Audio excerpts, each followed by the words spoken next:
Coming up on Verse Chorus Verse, we might blow up, but we won't go pop. I mean, we kind of go pop. That's next.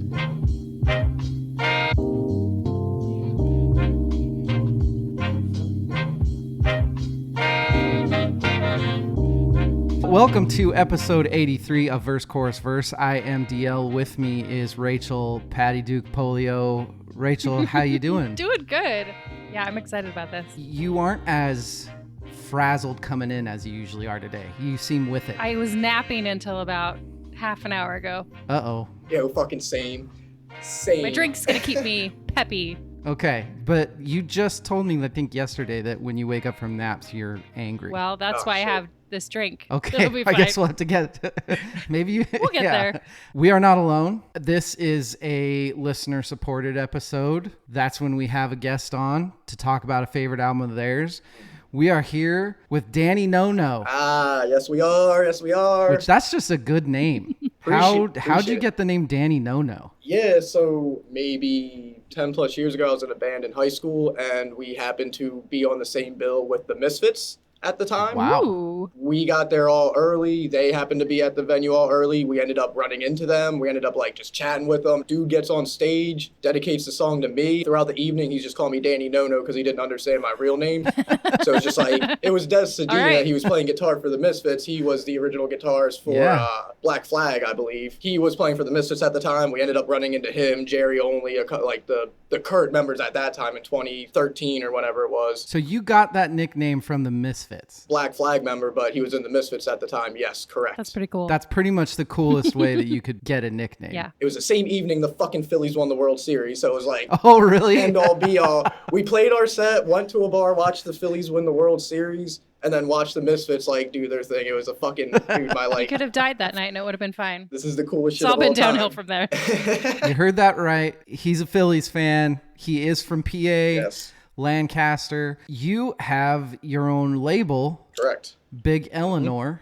Where'd that name come from? Eleanor was a dog that me and my now wife had. She had the dog for probably 15 years. I was a part of the life for maybe 8 to 10 years. And then she passed away. Mm-hmm. I was in the middle of just this crazy brainstorming session, and everyone thought I was going to name the label NoNo Records, or he's going to name it after himself. And I was like, I got to let people know this isn't about me. This is not about my progress. This is about taking the people who have supported me up to this point and letting them know this is about them. So that's kind of fantastic. Yeah, that's where the name came from. It's a good name. I like the photo.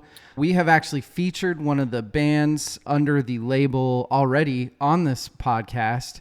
It's pronounced Advocaat, right? Advocaat. But I like to tell people Advocaat, Advocate. I just tell people everything, but it's Advocaat. We played their music before in the pod. We're going to play it again tonight. Awesome. We are also going to play Sean Calhoun, who's also under your label. And I'm going to be honest, I hadn't listened to him until today. Sure. Pretty fitting because sounds like some influence from the album we're going to talk about today. There's a lot of influence. That's a hip-hop artist I connect with. He brings his influences, and I've been bringing the De La influence, and we've been meeting in the middle. Sean Calhoun and Advocaat, Yes. You're going to hear both of those during the episode this week. Please check them out. You can go to Instagram, Big Eleanor Records. We'll have their stuff all over promoting it when this comes out. That sort of thing should people be going to. So it'd be Shaw_Calhoun on everything. Advocaat is Advocaat PA. And then if anyone wants to find me, obviously I'm on the computer, but the best time to find me is just walking my dog Tito around Lancaster. So head to Lancaster, look for somebody walking their dog. So what are we doing tonight? We are talking one of Danny's favorite albums of all time. Before I say what it is, Rachel, had you heard this album before? This album, I had probably heard a couple songs off of it, but no all the way through. I had heard one song on this album. To be completely honest, until Danny said something, I don't think I knew this existed. I like De La Soul. I've been aware of them for a very long time. There are a couple of their albums that I've always been a big fan of. I don't think I even knew about this thing, which is pretty apparent when you try to even listen to it, right, Danny? Yeah, so De La Soul's been on some sample trouble since the beginning of their career, ever since they signed to Tommy Boy. Right away, they got in some quick lawsuit trouble with one of their samples off of 3 Feet High and Rising, and then ever since, their stuff has just, they've been trying to break it from the Tommy Boy contract so it can go on streaming, so it can go on this, because honestly, they're getting fucking robbed right now. If De La Soul's discography was on streaming services, they would be making at least a third more money than they are right now. Period. Yeah. End of discussion. They're getting robbed because Tommy Boy's just withholding a lot of this proactive action towards helping them get out of their contract. We're going to talk more about that through the episode. I get the feeling that a lot of this episode is going to be label talk because I agree and I want to get my shit talking out on this label as I'm well. here representing a label to talk shit about the unpure approaches that have been seen throughout history, yes. We'll always welcome that. Before we get more into this, we got to, though, talk about the most important part of the night. What are we drinking tonight? Rachel, I'm going to let you go first. It's daytime. It is daytime. It is 3 o'clock your time. So what are you drinking after post-nap? Post-nap, coffee and sugar is the best way to go post-nap for me so I don't kill anyone. So I grabbed the blender. I made some coffee. I grabbed some fudgesicles, a Heath bar, and some espresso Baileys. That's what you're drinking? And a handful of ice. That's what you're drinking right now? Yep. It is fantastic. Wow. We'll just call that the crack? What do we... I don't know what... I definitely put a lot of Baileys in there because I wanted to represent... I need to be drinking, right? But there's definitely at least 2 fudgesicles in here, too. With a Heath bar, Yeah. How many grams of sugar are you digesting right now? Who's to 2 say? grand. All right. Good luck with that. That's a wild-ass drink. Danny, It's real good. you have a couple things. Yeah, I got this Victory Brewery Sour Monkey. Victory's a local brewer around here. Awesome. Yeah, they got a couple set up within a maybe hour from me. And then the Sour Monkey, it's like a 10% sour beer. During the daytime in the summertime, I'll like grab the cold sours and stuff like that. So Yeah. I'm not usually a drinker like that. So you got me drinking a 10% beer at like 5 p.m. So I might be getting all sorts of wild too, talking my shit. So What am I drinking? Yeah, it's hot as balls here, and I have no air conditioning in this room, so I've just got a hard iced tea. I just took some iced tea, put some vodka in it. We're there. What kind of vodka? It is Kettle One. Did you make the iced tea? No, question. I haven't had it in forever. It comes in a plastic jug. Very unhealthy tasting. Is it Arizona? Yes, Arizona. It's good. Nice. But yeah, It's incredibly delicious. it's good. And it's still like probably 99 cents. It's so cheap. Yeah. It's so cheap. Danny, I'm really glad that you're here. I'm excited. I will fully admit that we don't talk hip hop enough on this podcast. We do cover the newer stuff that's releasing. We've talked about NWA. We've talked about, a lot of groups, but we don't do it enough. I'm really glad that you brought this album. Can't wait to talk about it. We're going to take a quick break. We'll be right back.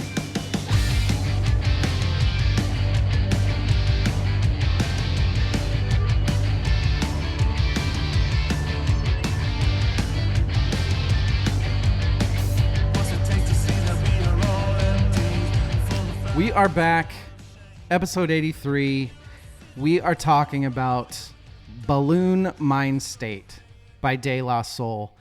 This was released in 1993, golden age of hip hop, through Tommy Boy Records, who eventually were bought out by Warner Brothers. Produced by De La Soul themselves with Prince Paul, who you should know Prince Paul if you like Big Daddy Kane, MC Lyte. He's done I'd say De La Soul is really what got him over the map. I would say so because he was putting in mad work. Like all the people you said were existing around the same time. It's not like those people were after De La, but like he had a real funny after like Buhloone Mindstate because this was the last album he did with De La. He seems like a fun guy. Like he seems like someone who just like does stuff for the sake of his own entertainment. Well, he definitely produced the hell out of this album. You say that fucking 5 times in a row. We are going to Rachel.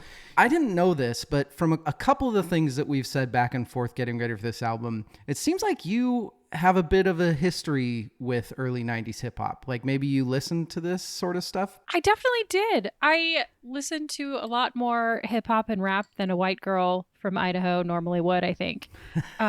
This fit right in with my early 90s nostalgia that I've been going through lately. You would have been too young, but what age did you start listening to stuff like this? My brother, Vincent, I believe had not this album. What was the one with, there was like a yellow cover? Does that sound Is it the like one with the flowers on it? 3 Feet High? That's the one that most people probably That own. is probably it. Horizon. I vaguely remember Vincent listening to this, so that's when I got introduced to it. That album is probably, I'd say, their most popular album. I don't know think about so. sales. It's really hard. You can't go off sales because of how poorly... Because of the time. Like, you know what I mean? Like 1989 rap music, the sales aren't there, but they're literally making revolutionary music. Like Public Enemy wasn't selling. Nas Illmatic didn't sell for shit.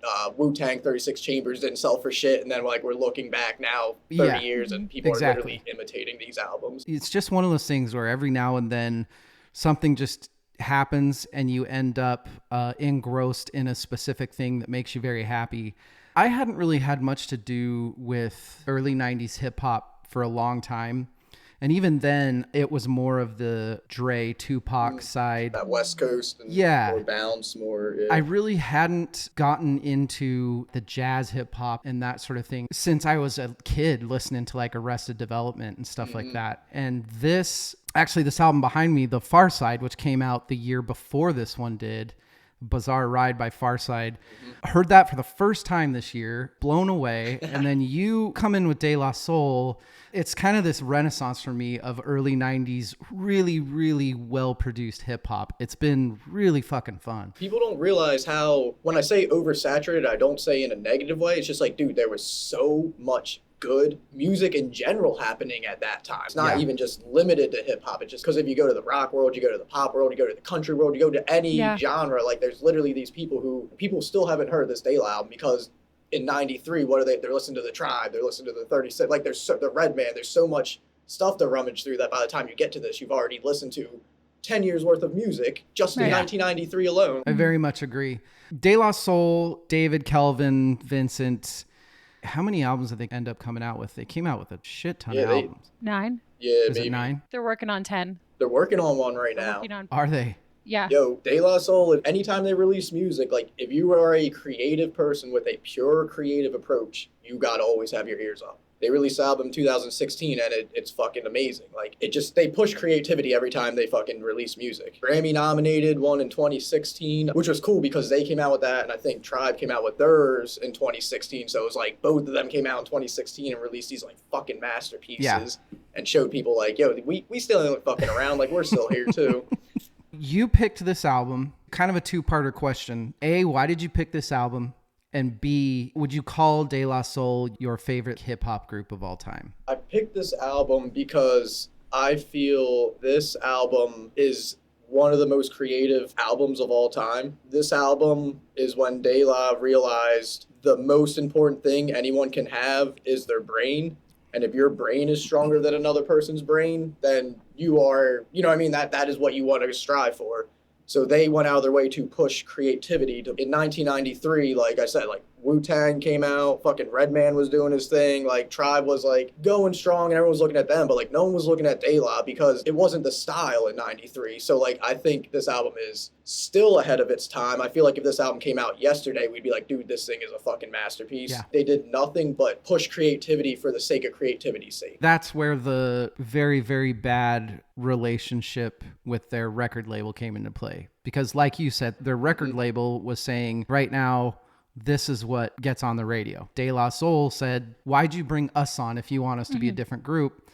And I think that speaks a ton to what a lot of genres of music were going through in the early 90s with labels and change of radio style and things like that. Every couple years, like every genre will go through its shifts. 1991, there was the shift in hip hop where it was like, the late 80s, like De La was cool and Tribe and stuff. And then like as soon as 91 hit, like I said, it was just like got real grimy. It got real guttery. It got real tough, which is cool because I fuck with that energy. Like a lot of these rappers are my favorite rappers. But De La saw that and was just like, why are we going to jump in the tough guy market? We already proved that we're tough because like people know we just fucking whoop people's asses behind the scenes. Like we don't got to prove our toughness. Let's just go over in this undersaturated creative market that no one really dips in. Every year, De La Soul will come out in public and just be like, yo, we're literally being held captive by our label. They aren't helping us. Yeah. The end goal is for De La to own their own catalog. The reason they're not is because there's a lot of like sample contractual issues that, like I said, the people at Tommy Boy, they're not even trying to advance because they don't give a fuck.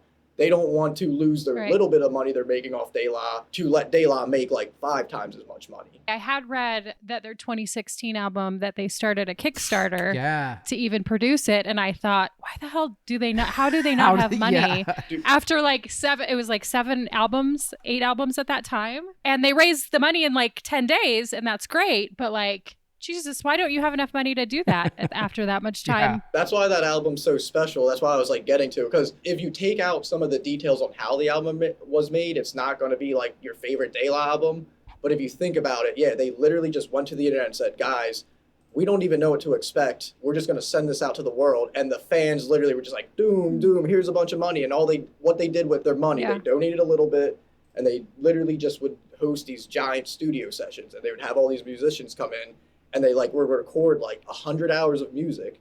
And then they just went in and chopped it up. So all the beats and all the instrumentals from the 2016 album is literally from like 100 hours of studio time when they sat through and just picked out their favorite parts and chopped it up. People they had come in for that 2016 album. Justin Hawkins was in there doing a guitar solo. Like, why was Justin Hawkins, like, what? David 2 Chainz Byrne and Justin Hawkins on the same fucking album. Yeah. Damon Albarn. It's insane. Snoop. Even with the Gorillas, like, the fucking, Feel Good Inc. or whatever, like, they're the ones doing the verse on that and shit. Little Dragons is on that. Estelle's on that. Fucking, they got Pete Rock production mixed in with Justin Hawkins' guitar solo. Like, what the fuck? Usher. Usher was on it? Yeah, Usher's on it. Yeah, he's on a song about taking a Greyhound bus to a new town. Like, yes. It's insane that label doesn't at least, because even after I heard this, I'll buy this vinyl for sure. And I went online, and you can find it at Discogs for like $175. De La Soul is the type of group that would sell vinyl. Dude. People that listen to vinyl would buy the shit out of De La Soul. De La Soul would be, dude, they would be on so many like early 90s playlists. On their Spotify numbers, not even for people searching their shit, but just being on playlists alone would be giving them so many streams. The vinyl stuff's one thing, but it's like the thing that is like a problem is like they just can't get on streaming services because of this. And that is where a lot of revenue would come to them. Yeah, the way that I had to listen to this album to study for this was YouTube. It is this guy, and God bless you. Don't even blow his name up because we can't get it taken down, because this is probably the 8th time that I found so many and then it's been taken down a day later, But it's been on YouTube for 7 months, and it's got 37,000 views. And this is not a well-known album.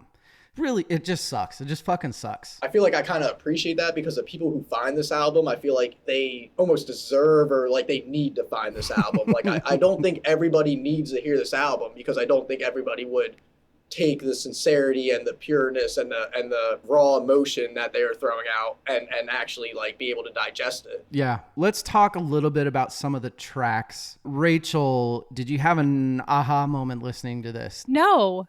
I didn't. I did in the sense of, while listening to it, I had the same head-banging tempo the entire time, and I really enjoyed listening to it. Something that really bothered me is that I waited too long to study it, because I have an English degree. Oh, gee. One of the classes I took was poetry, because I was like, this is easy as shit. And when I took it, it was easy as shit, but it was so interesting. That's interesting, though. That's probably fun. Yeah, that's probably so fun. It's interesting to take lyrics and to take a piece of poetry and break it down and find all the meaning to it. This shit is so random. Like all of the lyrics, and I wanted to find so much meaning, and I was like, I don't have the hours in the day to study this. I sat with the lyrics every single time I listened to it and tried to break it down, and I was like, I can't. It's too much work. I can't do this. But it was fantastic. I really, really did love listening to this. Like, do you look at rappers' flows, like not even what they're saying, but just how they're saying it and the way like they're... Yes. The way these guys syncopate is so fucking awesome. Some of the flow that they have in this... I mean, this is a masterclass. It's early 90s, but there's certain flows and there's certain syncopations that I've never heard. Or ever heard since. Yeah, it's pretty crazy. Literally one of them, like every song, one of them comes in and just does like a weird flow that's just because. 3 Days Later comes to mind. I remember when the song 3 Days Later came on, and they're like 20 seconds in and he's doing this. It's almost lazy. It's so fucking cool. You don't automatically just love it, but once you stop listening to it, you're like, I have to listen to that again. Uh-huh. And I kept doing that with this album. I kept listening and being like, man, this is good, maybe not great. And then I'd get done, and then I'd be like, no, I got to listen to this. Like, I need to hear that song again. And then I've been just walking around singing the beginning of Eye Patch for like 3 fucking days now. Yeah. Just having different lines, having different sets of syllables in each Yeah. verse. It was incredible the way that they smashed stuff in there. And like David said, you were dragging stuff out and leaving time. And it was really impressive. And again, I needed more time with this. I feel like I could do the album as a whole justice, but as far as lyrically and really breaking that down, I feel like I failed. You're right, though, because it's particularly what I noticed, Paz de News, was he would start a metaphor and he would end up in a different metaphor, still talking about one thing, and then he'd start talking about another thing in the middle of the same sentence. You have to wrap your head around one line for like 10 minutes. Yeah. The way I listen to this album, I have a burned CD in my car. So song names, I'm pretty bad with the song names because I literally just have a burned CD that says Balloon Mindstate. That is so very early 90s hip hop of you.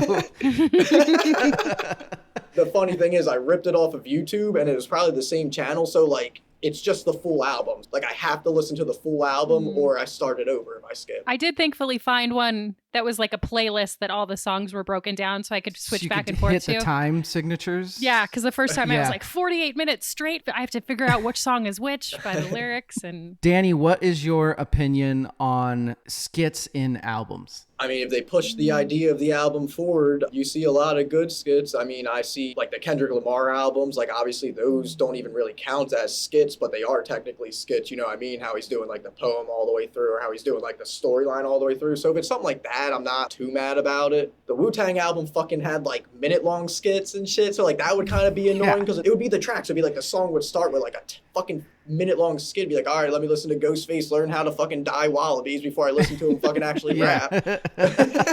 So I like skits either as they're separate songs, so you can skip them, or just at the end of songs. But I mean, as long as they push the album forward, I'm not mad about them. sure. I'm hit or miss. It's interesting with this album. The first couple times I heard it drove me nuts. But then I kept listening to this album and I kept noticing the stuff that was kind of driving me crazy at first. The immediate strange cuts in songs and the sudden voicemails and the spoken word and the random beginning parts blended in with other spoken word. It builds this whole feel of what I think that they're trying to do. And not only does it make it a little more casual, because they're very conscious and they're speaking from the heart, which is pretty rare in hip hop. It keeps it light almost, but at the same time they just jar you all of a sudden by like that's the Prince Paul side of it. Like Prince Paul was always like the counter. I wanted to express because the whole fucking De La Soul discography is crazy, but if you listen to any albums after Balloon Mindstate, like there's less of that. Yeah. So that's definitely like the Prince Paul side of it. Like he does throw the little goofiness, he'll throw more skits in. But also, again, when you get to the early De La Soul, like those skits help push it to completion. So yes, because some of the skits are annoying. Like there's that dude speaking in like Japanese for a fucking song and shit. Like yeah, they have a Japanese like, rapper for like the intro. Yeah, but at the end of the whole album, you're like, okay, this whole energy is good. I am the same person as you. So at first I was like, what the fuck are they doing? And then you have to remind yourself that these guys are really, really artists. And so everything they do, they're doing for a reason. Having a very similar beat with most of the songs. And like I said, I was bouncing my head the same beat to every song. I think it really helped break that up a little bit. If it was the same song every time and you take the skits out and you take I Be Blowin' out, I think it would get a little tiresome. I completely agree. Took me a while to get used to it, but this is one of those, the more you listen, the more you like kind of albums. For sure. Did any of the songs on here get radio play? Was Break of Dawn on the radio? I feel Break Ego of Dawn Trip might have had, I mean, so Ego Trip and Break of Dawn had music videos. So I feel because of that, they probably had like the radio promotion even on the slightest bit. But you think a radio is going to play Ego Trip over and over again, like with the motherfuckers screaming and shit? Like, yeah. Again, they're coming with such like a pure emotion, a pure approach for the sake of creativity and for the sake of like pure love. There's a few like lyrics that kind of like exemplify it. There's one, like my favorite lyric, and this like kind of fucking exemplifies it the most. Fuck being hard, pasta noose is complicated. God damn it. Just that lyric right there, like, you know what I mean?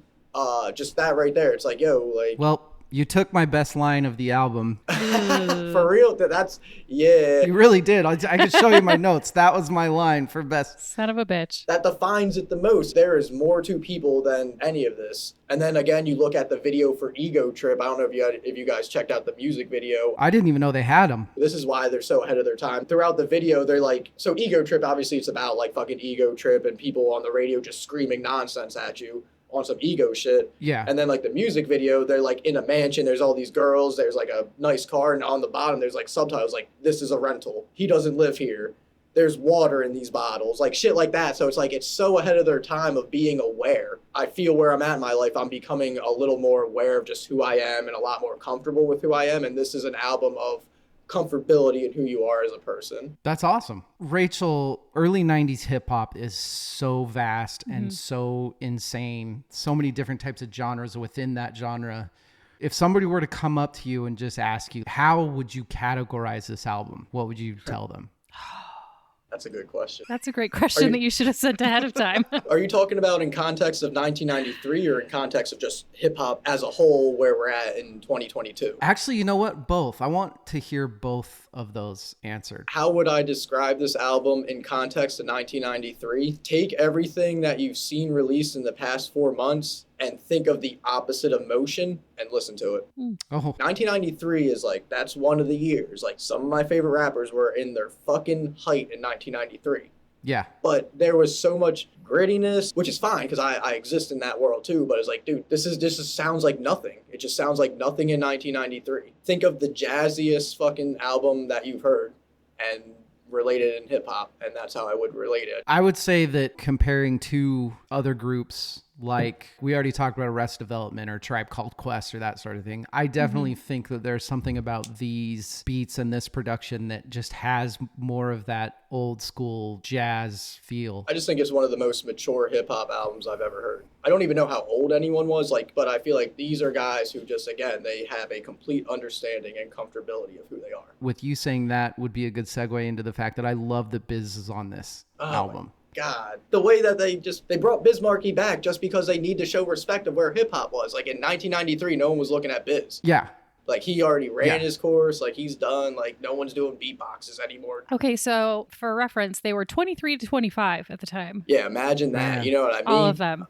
They were kids. Imagine that. You know what I mean? And I'm like relating to them now, and I'm 30. It took me an extra 5 years to like have the comfortability in myself. Also, you know, growing up as a black kid in the 80s in Long Island could not have been easy. Mm-hmm. These Definitely guys did not advanced your have life easy a little lives bit. growing up. I pretty much guarantee it. They were a little more, they weren't like in the crazy middle thick of it. Like they were a little more suburban, and they were a little more like, they could have acted like that. They could have fucking jumped in, but they fucking literally said, oh, we're over here, we're from this world, so let's do what we can do in the creativity and the brain mindset because we can't act like this. That was something that I noticed while I was looking at the lyrics. I was like, they barely swear. They're getting their point across without guns and sex and cursing, and it was like the Jeff Dunham of rap and hip hop at the time. Hold on. We're not calling him the Jeff Dunham of rap. Jeff Dunham. Jeff Foxworthy is who I was thinking. Okay. 'Cause he's very clean. Sorry, not Jeff I Dunham. was like, yo, we ain't related. He does swear. Like, I ain't bringing Sorry. Jeff Dunham into this conversation. Edit his Cut name that out. out. Yo, edit his name out. Jeff Dunham gets no love. I don't even know who that is. He's the It's the puppet fucking guy. dude with the puppet. Yeah, the fucking cheap comedy. Oh, he's been around for like 40 years. He's been around for a while. Yeah, he can't think of Yeah. jokes on his own, so he has to create characters to come up with shit. jokes. This guy does not like, what's his, Jeff? Dunham. Jeff Dunham. Fox Dunham. Hates him. Jeff Fox Dunham. Jeff Foxworthy was the guy I was thinking Okay. of. Just say Will Smith. Will Smith. He's like the Will Smith of hip hop, but a lot earlier. They are like. I wish Will Smith stopped aging after 2001. Yeah. But yeah, I just think that was the opposite end of, it's unfortunate. Well, I mean, I'm not going to say it's unfortunate because I love it as well, but the other side of hip hop at that time, and I don't want to just break it down into, well, there were two things. There was gangster rap and there was this. That's, Yeah, and then it's, something else. Right. But obviously the Dr. Dre's and the Tupacs and that sort of thing went on and are legendary status. Everybody owns it. Everybody listens to it. This sort of stuff did, speaking to what Rachel was talking about, the actually talking about different things than everybody else was. And it wasn't about how fucking hard you were. It was about being yourself. A lot of the things that the great rappers that we have now, like we already talked about Kendrick Lamar, that I think they learned that from these people, that you can have great shit if you actually talk about your pain and your emotion and your mental struggles and stuff. You don't have to be ashamed of that. That's a pretty huge deal. I think De La Soul is a massive influence because of that. Sure. Every single human in the world is unique. So if you 100% purely put yourself into a song, it will be unique because every human is unique. So if you put your pain, you put your joy, you put your genuine emotion into a song, it will be unique than any other song that could come out. Absolutely. We haven't really talked about specific tracks on this. I mean, we kind of had. I touched on 3 Days Later. We talked about Break of Dawn, and we could go through every fucking track, dude. This is a fucking good album. It is. You know what we'll do? We'll take a break. We'll come back, and we'll use the awards and categories portion of the night to talk more on specific tracks. Deal. We'll take a break. We'll be right back. Guns don't kill people. Addicts.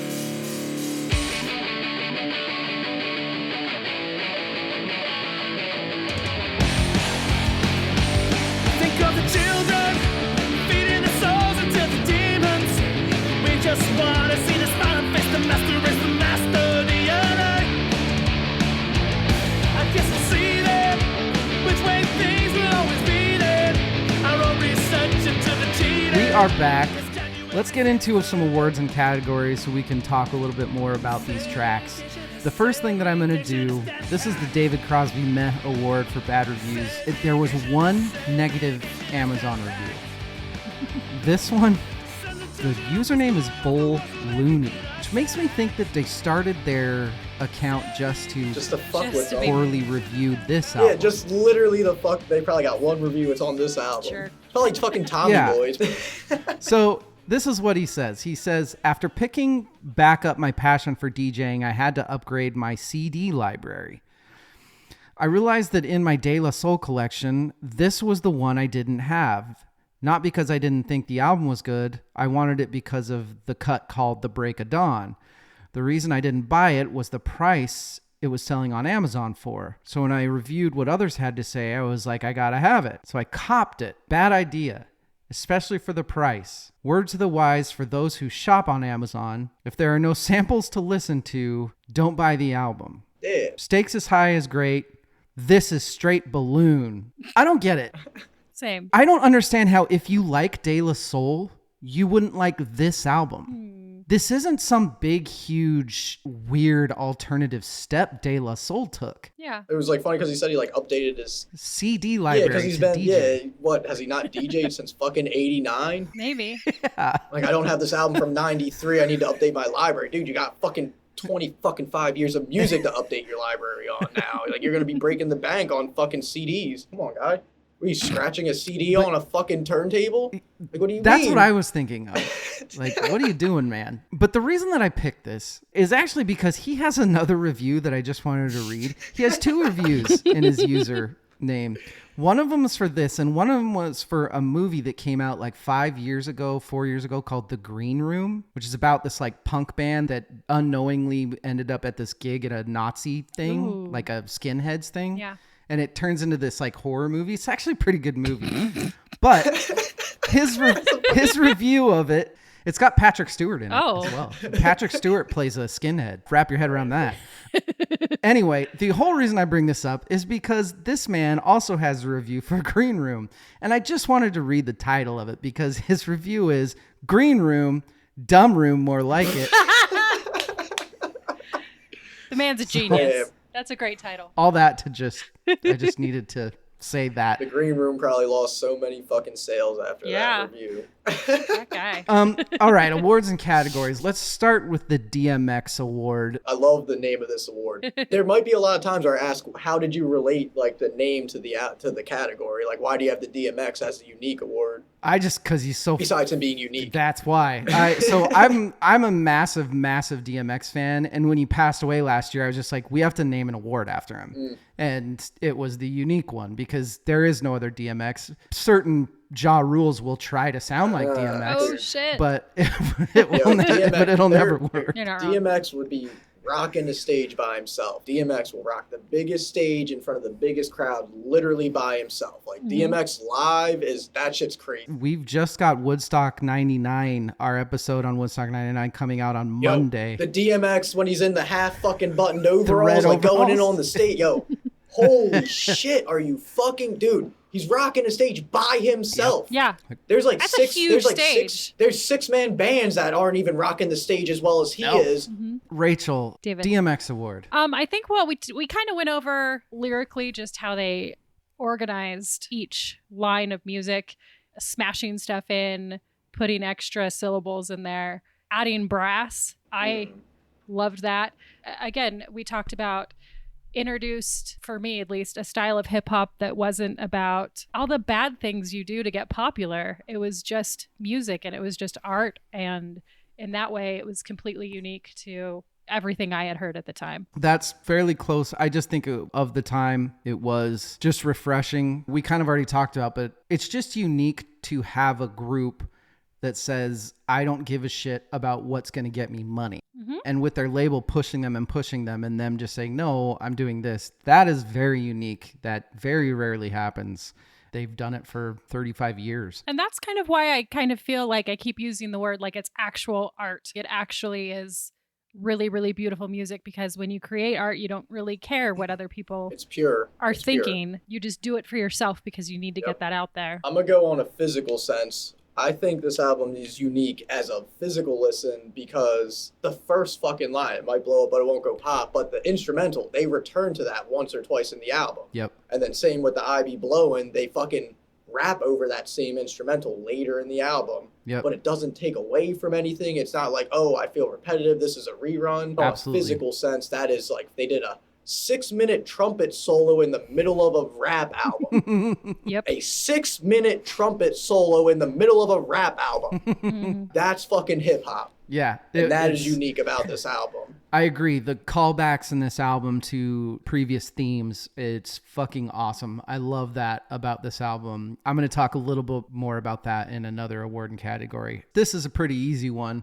but I guess we'll still see if there's anything left to say about it. But overrated, underrated, properly rated. I mean, Rachel, have we done an album on this podcast yet that would be more underrated than this album? Danny saying no. I don't think so.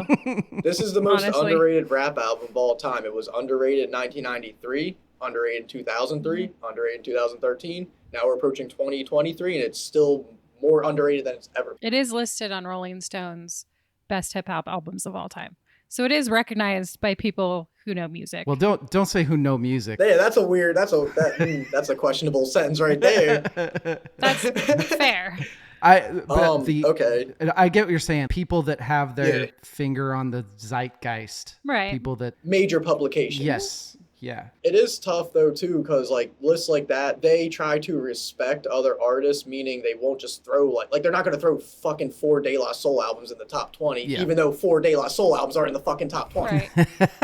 Rachel, give me some influences and influencees. What have we not mentioned? Anybody I have an Outkast album behind me. I'd say Outkast, Most Def. Farside. Def. Anybody that's fucking amazing. They were the first people to put Most Stuff on a track. Were they really? On Stakes is High, yeah. I didn't even know that. Well, there you go. Influencees, it's fairly easy. Well, first off, they've already talked about it themselves, and they cited James Brown, Curtis Blow. You have to say Sugar Hill Gang. I think when you're a hip hop group, it's Sure. like you're ordered to Run DMC. So Yeah. I do love how they call out a lot of artists, a lot of musicians. They talk a lot about James Brown, which is fucking awesome. Never mind the Bullocks Award. Is this the band's best album? Danny, you said it's not your favorite. Do you think it's their best? I'm not saying it's not my favorite. Don't quote me Or on maybe that. it's because okay. It depends on the day. Tomorrow it might not be, but the next day it probably is. Is it their best album? De La Soul doesn't have a best album. Is there like a specific few, or do you love every single one of them? The first 4 De La Soul albums, we got 3 Feet High and Rising, De La Soul is Dead, Buhloone Mindstate, and Stakes is High. I don't think there is a genre of music, like if you look at that shit compares to Led Zeppelin's first 4 albums. Like this shit is like literally like if you look at an artist's first 4 albums, it's like top 5 in artist's first 4 albums. Outkast is up there with them on the first 4 albums, but I think De La might get the little edge. So I would agree. I don't think it's by far their best album, and it's not my favorite, but I've only, I've had a relationship with this album for like 3 weeks now, 4 weeks now. So I don't know. I have always loved De La Soul is Dead. I have a massive, massive soft spot for that album. That's like my least favorite of the 4 albums.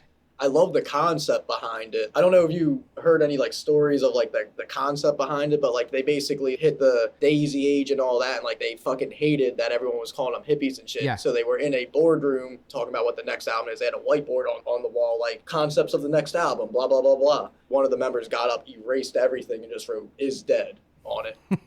I love that story because the reason that I think I just like De La Soul is Dead is it doesn't have too much of a different feel than the other stuff, but it does have this darkness and this anger in that album that, that's just my style, I guess. It's just you. And the album cover is cool too, because again, cool. They took the Daisy Age, and then they literally have the broken flower pot on the cover. Like, dude, that I can relate to them because they were just like, we don't fuck with this shit. Like, everyone calls us hippies. And then the next album comes out and it's like broken flower pot, and they're like, they're acting a little more dark.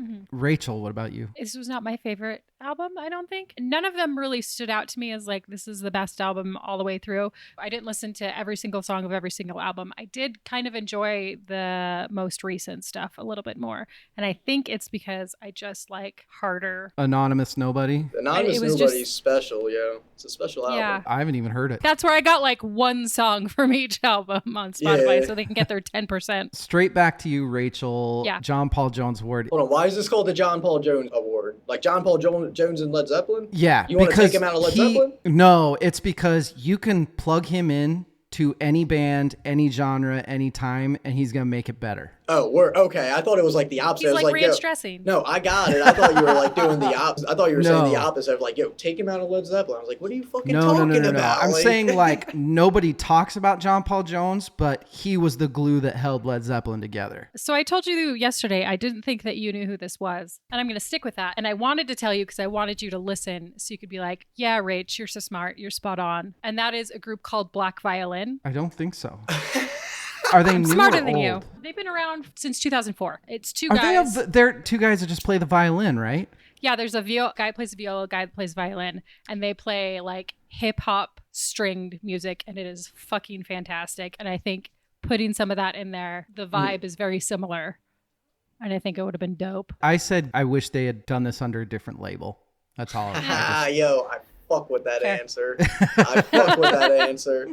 Danny, would you bring somebody in on this that wasn't on it? The only thing I would say is probably more like live instrumental solos. Like the I Be Blowin' song is fucking special. Like that's a special song to me. Maybe some more like live musicians. I don't have any off the top of my head, but just I think more live instrumental or like live solos and stuff like that. Teach 'em Young Award. I said Eye Patch. I think it's so fucking catchy. That beginning, the vinyl scratch with that James Brownie guitar strut. It's perfect early 90s hip hop. What about you, Danny? I'm going to get really sincere with this answer because I think IMIB is one of the best rap songs of all time. And I would want to relate that to a child or to anyone because, again, it is with that comfort of self. It is with that self-understanding. It is with that. There's so much pureness to that song. Like, I can't get into it. Like, it's insane. So I think I would throw that to a younger person to be like, hey, these are some people who went through some stuff and they have an understanding of themselves. And this is some pure feeling from their words. Good beat, good rhymes, all that. But I'm going like the opposite approach where it's like, I want to show a child like the rawest song so they can have an understanding that this is something to build to. I very much like that answer, and I'm glad that you brought up the song. I said the same thing.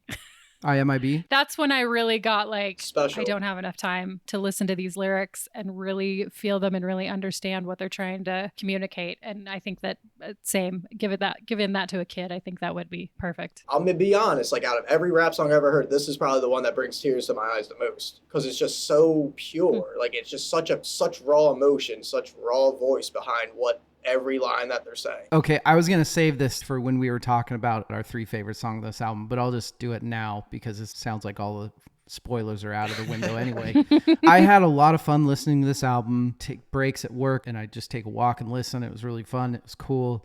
Last night, so the Friday night before we record or the Friday we record, I always sit down with a drink and really try to soak the album in. Last night, when it got to IMIB, it very much hit me. Oh, I get it now. It's a perfect hip hop song. It was that moment of, oh, this is why it's one of his favorite albums of all time. I got chills right now thinking about it, dude. Like for real. It makes me mad that I can't. God, just fucking release this music, please. I want it to like on playlists and shit. I get into my like deep in my heart, deep into my soul, deep in my mind. And then this song comes around and then it's like, don't worry, we heard this instrumental and we are also as deep into our heart, as deep into our mind, as deep into our soul. John Popper Award, Rachel. There were so many good hooks. I had written down Running Through the Trenches. I love Patty it. Duke. Because that is what got stuck in my head. And then I couldn't stop singing. Danny, what you got? I'm going to not go back to IMIB. So That's fine. I like when the chorus of Break of Dawn comes in. A 1-2, a 1-2. Yeah. It's a good late album song. Like, I like it. It's just like a good general, good verses, good chorus. So I'm going to say Break of Dawn. Yeah, spectacular, great hook. This album is full of great hooks. Mine is Eye Patch. Yeah. I just mess up my mind, mess up my... I'm serious. I'm just going to sing it for weeks and weeks. And then the way they come in, see, what I sing from this album is in choruses, though. Like, I wish the question was, what is your favorite flow from the album? Because, like, that's what I remember. I remember, like, the verses and the way they be flowing over the choruses. We can actually do that. I do have a favorite flow, which I already talked about. Mine was in the Patty Duke, where it comes in, let no man under. Yeah. Ba-ba-ba-ba. Yeah. Da-da-da, da-da-da-da. Yeah, 3 days later. That's mine. It's almost like the whole Beastie Boys huge emphasis on the last word of the line. Yeah. But instead of yelling it, he kind of goes lazy with it. Instead of going, he's like, Yeah, yup. It's fucking awesome. Rachel, do you have one? I really liked in Patty Duke. Man, you are Cut all the face about from the that backs song. of the border of the Mindstate. That's awesome. It didn't fit, but it made it fit, and it was so good. There's one song where they don't even rhyme the first half of the verse. I don't remember what song because I got the burnt CD, so it fucks me up. But it still works. It's still fucking, it But who doesn't cares? ruin momentum of the song. Yeah. Rachel, what's your favorite line? I said from Eye Patch, Heyo. pants will sag because I'm a licensed plumber. Seriously? I just thought that was clever. I really liked that. And then the imagery of I got beats up my sleeve that you wouldn't believe, which is very easy. But like the imagery of it, I was like, yeah, that's kind of feels like when it's just like flowing. Like it's just Danny stole mine. Fuck being hard. Pause news is a complicated. piece of shit. Is complicated. Yeah, That's- dude, that shit's... And that is one of the hardest lines in hip-hop. Yeah. Fuck being hard, I'm complicated. It's one of the hardest lines. Like, come on. That line definitely hit me. Do you have any others besides that line, Danny? Yeah. So obviously we can talk about the fucking it might blow up, but it won't go pop. It's Yeah. fucking crazy. Mm-hmm. Because that's like another reinterpretation of De La Soul is Dead. You know what I mean? It's just Yep. like an updated version at that time. I like how they fucking just like talk about crossing over a few times. Crossing over is nothing but a double cross. And it's like, yo, you never see 5 black men on Elvis cover. Why do you want white men on a rap man cover? Yeah. Like, that shit's cool. But IMIB, there's a line at the end of, I wouldn't be a thug selling drugs, but I would be a man with a plan. But if I was selling drugs, I'd have the best drugs. Yeah. And I Yeah. fucking love that Right. line. It's just like, yo, I wouldn't be doing that. I would be a man with a plan. Even if I wasn't that, I would still have the best drugs. That's so fucking pure. Yeah. And it is Pause the News. Yeah, So yeah. good job. Best solo riff, the Eddie Van Halen Award. I love the screaming at the beginning of Ego Trippin'.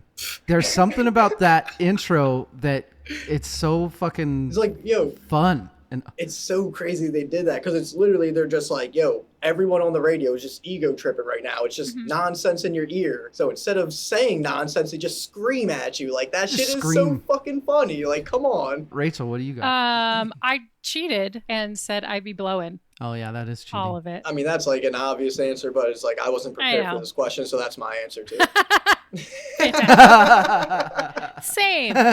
Surfer Rosa Award. As far as this album's flow, I know the answer is yes, but do you think that it's at all top heavy, bottom heavy, any parts in it that maybe you would have done different as a producer? So up until today, I was pretty top heavy with it, but I listened to it on my way home. I was driving a lot today, so I listened to it on my way home, and it doesn't dip the whole time. Like, they just be fucking flowing the whole fucking time. Yeah. I'm a little partial to 48-minute albums. I think albums should clock in a little shorter than that. But nah, I ain't mad, because again, if you look at 1993, we got over hour-long albums, so it is like compact in comparison. Well, De La Soul's other albums are usually like an hour 10, and exactly, that's what I'm saying. So in comparison, we are compact, and if we are as quote-unquote compact as we can get, what the fuck else are you gonna remove? I agree. I like the way this was put together. I like the concept. I like that they were trying to build an entire feel, like I already talked about, with the sudden cuts and the.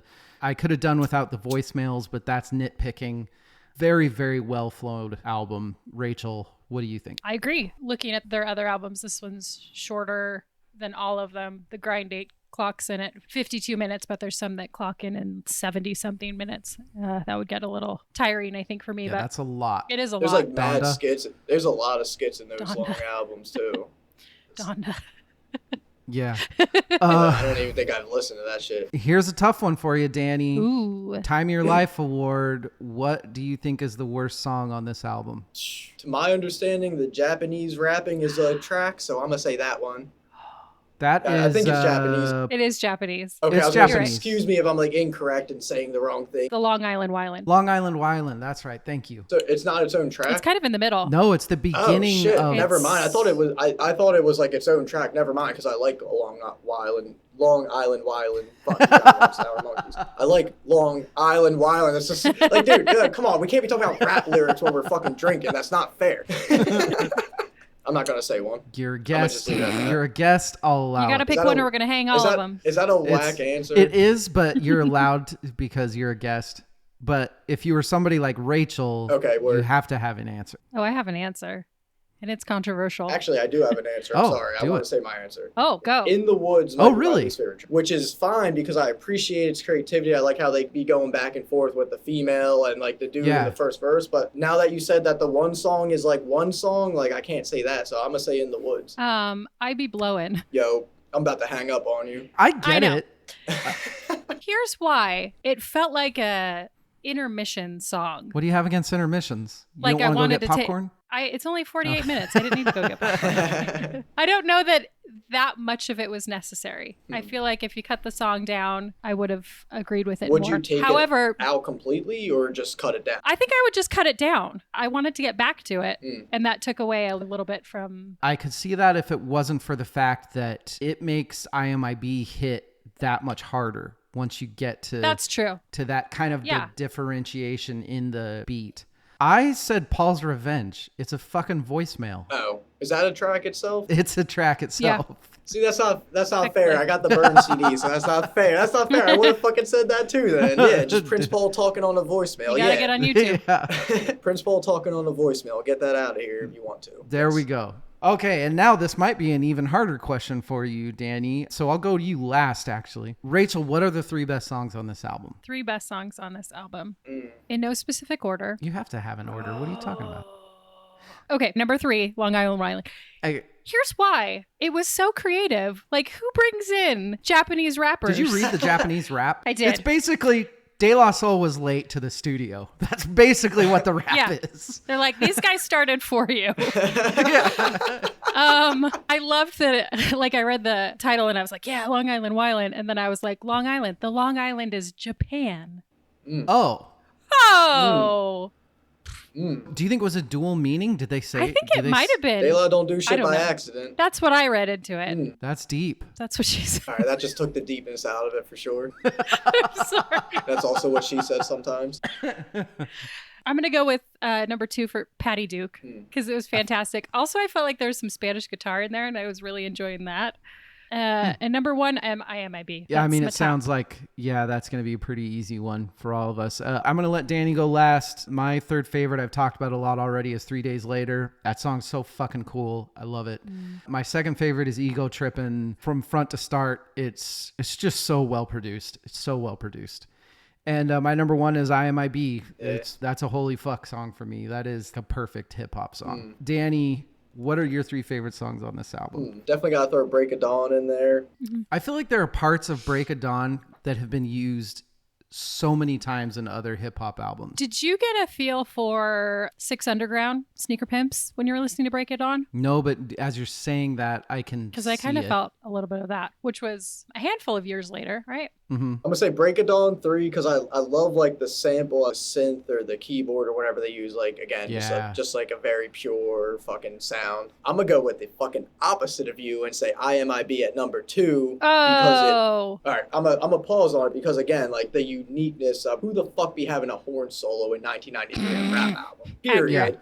And then I have to put that at number 2 because number 1 is IMIB, and I already explained why those two relate together really well. So IMIB is, again, that's a top 5, top 3 rap song of all time without even thinking about it. It's an amazing song. We've got a couple more things to do, and we're going to let Danny enjoy a Saturday night. I'll start it off. Who won this album?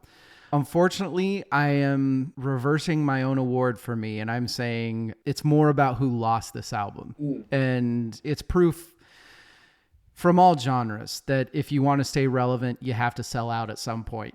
And it's extremely unfortunate. It just makes them even more badass that they never did. this isn't a good one, but Tommy Boy. They did. I mean, they did. I mean, they're kind of shooting themselves in the foot, though. They're really fucking stupid. They're really stupid. They're making the money though. I Like hope how they listen to this. they're stupid all the way to the bank. They could be pressing this and selling it, and they're not. Well, no It's so one weird. would at this point. I don't think people would support that though. You know what I mean? Like everyone is so aware of what is happening that they're just like kind of behind the scenes, just letting what That's happens a good happen. point. Although before studying for this, I would have bought the shit out of this. For So real. that's a little ironic. Danny, who won this album besides you? Who won this album? I think everybody who was a part of making the album did their part. So I can't specifically say an artist or like a specific rapper or producer. Again, not just me, but to be corny with it, anyone who has heard this album has won this album. That's incredibly well put. I like it very, very much. The last thing we have to do is to rate the album. I typically go on a 10 out of 10 scale. Rachel does now too. You've been doing that all year, I guess, huh? Yeah. So I guess I'll start it off. I gave this 8 out of 10, Boys from Long Island. I don't think it's the perfect album. I do think it's an amazing album. There's a little bit of jankiness that sometimes does hurt the flow, even though I think it works for the overall concept. But it is a fantastic listen, and it is at least an 8 out of 10. Rachel, what do you got? I'm a very harsh grader, so I apologize in advance. I gave it a 7 out of 10. And I feel like even though that's a C technically, it's a very good grade. You've got the glasses on and Yes, the I bun, and you're talking about grading. All the things David said. I feel like there's a couple points in it where it made it not perfect for me, but all around a really, really great album. So I feel like a good solid 7. Danny, would you call this a 10 out of 10 album for yourself? There's 2 ways to answer that question.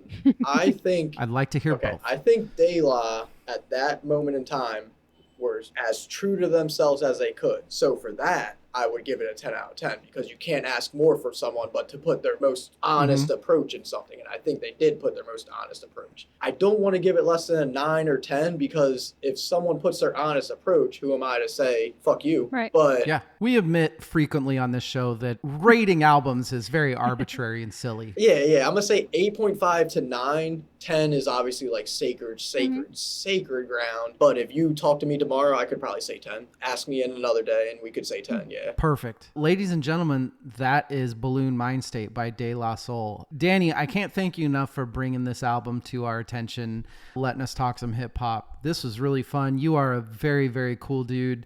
Big Eleanor, once again, is the record label. Go check out Advocaat. That is ADV. Shit, too much vodka. ADVOCAAT. Yes. And they are on Spotify, all that stuff, or you can just go to the Big Eleanor. You can find them on Instagram. Once again, we'll be promoting it. And Shaw Calhoun. Yes. Which once again, I listened to for the first time today. It is very, very fucking cool. I really like it. I'm glad that we can play it for this episode. Danny, thank you so much. Yo, thank you guys for entertaining my fucking self for an hour or however long we've been. No, this has been a while. Jesus Christ. All right, thank you guys. I appreciate you for fucking taking the time to fucking listen to this album. Because again, this album means so much to me. So I appreciate you taking a couple weeks to fucking listen and absolutely sharing your Saturday. This is me, a blast. sure. This is my favorite thing to do on this is, have somebody on that's passionate about a great album. There's nothing more fun than that. Rachel, thanks for joining as well. Hey, no problem. Seems like you had fun listening to this one. Yeah, this is not something I would normally pick up. And so I really, really enjoyed stepping out of my box. That's what she said. Opening up my eyes to new stuff.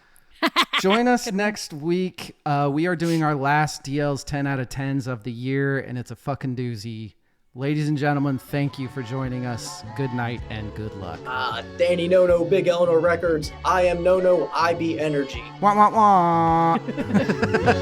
Yo, since my first breaths, since I took my first steps, I was destined to take this game through a thrash. Nonetheless, it's pure magic. Every time when me and the beat mess, your boy's been nice. This niggas rockin' steep text. Straight walking flame, no need for a heat check. I found it hard to stress.